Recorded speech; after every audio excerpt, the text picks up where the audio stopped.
Hello everyone. In this lecture we solve first internal test part A statistical characterization for feedback data. First question is depreciation measure the range. तो depreciation क्या होता है? Depreciation और variability measure the spread of data. Data किस तरह का है उसको अपन मेजर करने के लिए depreciation का यूज करते हैं. इसके अंदर अपन सबसे पहले रेंज निकालते हैं. What is it? The simplest measure it's the difference between the highest and lowest value. इसका फॉर्मूला है maximum value minus minimum value. Example if lab rating 10 20 50 80 and 90 तो the range is 90 minus 10 equal to 18. इसके pros क्या है? Very easy in fast to calculate और cons क्या है? Extremely sensitive to outliers. ठीक है. इसके अंदर अगर अपन को आईक्यू स्टैंडर्ड डेविएशन निकालना है तो अपन क्या करेंगे? इंटर क्वाड्रेटल रेंज निकालेंगे. ये क्या होती है? इंटर क्वाड्रेटल रेंज अपनी मिडिल रेंज होती है, मतलब कि 50%.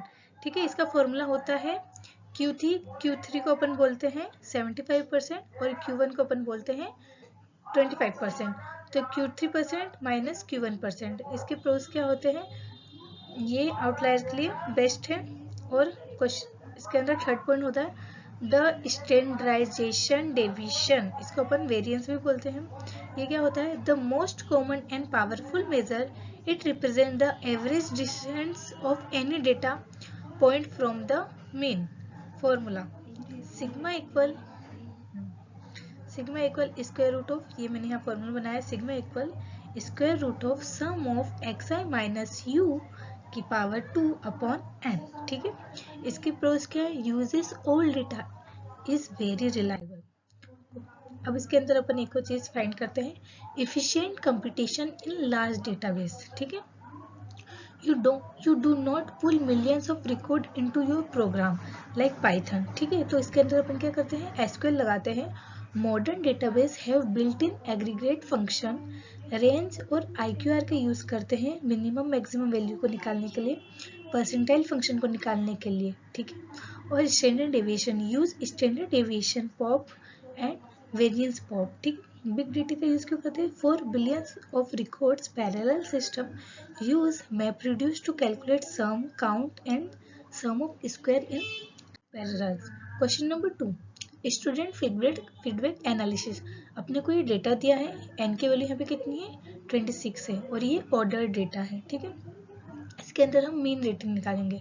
तो इन सबको प्लस करेंगे, है ना. ये जितने भी नंबर्स है समीशन ऑफ n करेंगे अपन, समीशन ऑफ n और डिवाइडेड बाय क्या कर देंगे? डिवाइडेड बाय कर देंगे अपन एंड जो टोटल का सम करेंगे और उसको 26 से डिवाइड कर देंगे. तो इसका मीन क्या निकलेगा? 28.62. मीडियन क्या निकलेगा? मोस्ट फ्रीक्वेंट आइटम क्या है अपना? 25 है. ठीक है. तो 25 आएगा तो इसका मीडियन क्या हो जाएगा? 25 नहीं, मीडियन क्या होता है? एकदम मिडिल वैल्यू. तो 25 मिडिल में आ रही है तो मीडियन क्या हो जाएगा? 25 और मोड क्या हो जाएगा? 25 क्योंकि 4 बार आ रहा है ना.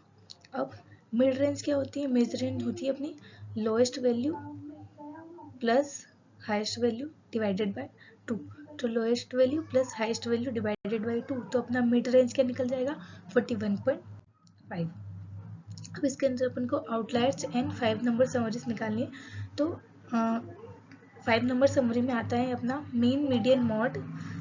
देखो एक हो जाएगा mean median mode Q1 and Q3, ये अपने हो जाएंगे 5 3. तो एस्टिमेट Q1 एंड Q3, इसके लिए अपन को Q1 एंड Q3 निकालना पड़ेगा. तो Q1 क्या होता है? Median of lower half. इसकी वैल्यू क्या है अपने पास? 20 और मीडियन ऑफ अपर हाफ इसकी वैल्यू अपने पास क्या है? 35. ये अपने पास डेटा में से आई है वैल्यू. 5 नंबर समरी क्या होती है? मिनिमम वैल्यू क्या होती है अपनी? 13. Q1 क्या है अपना? 20. मीडियन क्या है? 25. Q3 34 और मैक्सिमम वैल्यू 70. तो ये 5 क्या है? अपने 5 नंबर समरी है. उसके बाद बॉक्स प्लॉट करना है अपन को. तो अपन ने जो अपना आउटलायर है उसको अपन ने बॉक्स प्लॉट के बाहर किया है. उसके पहले जो वैल्यू आ रही है वो 50 के अंडर आ रही है तो उसको 50 पे लिया है. और यहाँ पे ये अपना आ जाएगा Q1. ठीक है. यहाँ पे आ जाएगा अपना Q3. ठीक है. ये अपना बीच में हो जाएगा 3 वाला 50%. ये अपना हो जाएगा QQ प्लॉट.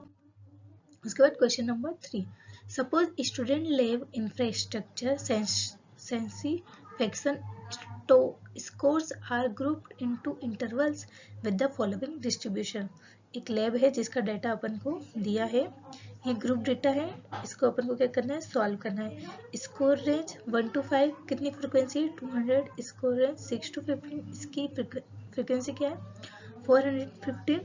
और स्क्वायर रेंज 60 to 20 इसकी फ्रिक्वेंसी क्या है, 300. स्क्वायर रेंज 21 to 50 इसकी फ्रिक्वेंसी है 1500. और स्क्वायर रेंज 51 to 80 इसकी फ्रिक्वेंसी है अपने पास 700.